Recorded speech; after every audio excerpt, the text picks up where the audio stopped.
19 साल की उम्र में जब मैं अपने शहीद पिताजी के टुकड़े घर लाई तो मैं नाराज थी इस देश से। मैं नाराज थी।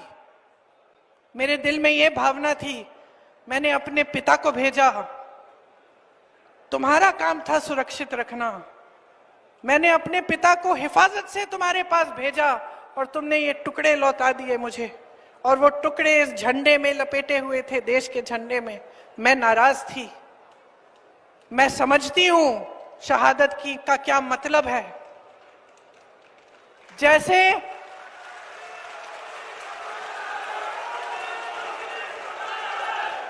आज मैं 52 साल की हूं, पहली बार मैंने ये चीज सार्वजनिक ऐसे मंच पे कही है। लेकिन वो जो नाराजगी थी मेरी, आस्ते आस्ते मैं समझी कि उस तरह की जो नाराजगी होती है वो सिर्फ उससे होती है जिससे प्रेम करते हैं हम। मेरे देश के लिए मेरे दिल में कितना प्रेम है, मैं कैसे समझाऊं। जब मोदी जी मंच पे खड़े होकर मेरे पिता को देशद्रोही बोलते हैं, जब मोदी जी कहते हैं कि मेरे पिताजी ने कोई कानून बदल दिया अपनी मां से विरासत लेने के लिए, तो मेरे दिल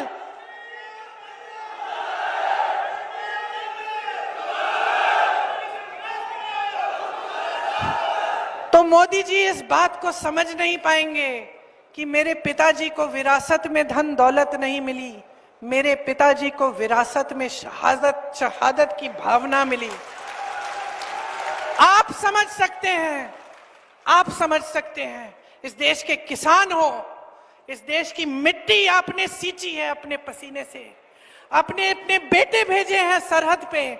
जब आपके बेटे शहीद होते हैं इस देश के लिए, तो मैं जानती हूं कि आपके दिल में क्या भावना है, क्योंकि वही भावना मेरे दिल में है।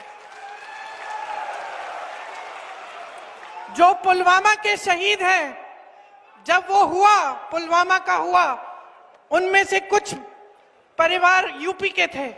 उस समय मैं यूपी में थी, मैं गई उनके घर, और ज्यादातर परिवारों में पता है क्या बताया उन्होंने मुझे? जो बच्चे बचे थे उन्होंने कहा, दीदी हमको भी सेना में भर्ती होना है। एक लड़की थी, उसका भाई एयरफोर्स में था, उसने कहा दीदी मैं पायलट बनूंगी, मैं एयरफोर्स में भर्ती होंगी। यही है शहादत की भावना। ये भावना मोदी जी नहीं समझ सकते। जो मोदी जी इंदिरा गांधी जैसी एक शहीद के बारे में उल्टी सीधी बातें करते हैं, जो मोदी जी इस भावना को देख के सिर्फ परिवारवाद देखते हैं लेकिन देशभक्ति नहीं देखते, देश की सेवा नहीं देखते, वो इस भावना को नहीं समझ सकते। मैं आपको ये कहने आई हूं कि हमें देशद्रोही कहें, हमें घर से निकाल दें, मेरे भाई को संसद से निकाल दिया, हम पे केस डाले। मेरे भाई पे इतने केस डाल दिए कि कभी इधर कभी उधर, कभी गुजरात में कभी बिहार में वो जाता है कचहरी, जाएगा, कुछ भी कर ले, मार डाले, लेकिन ये भावना हमारे दिल से कोई नहीं निकाल सकता।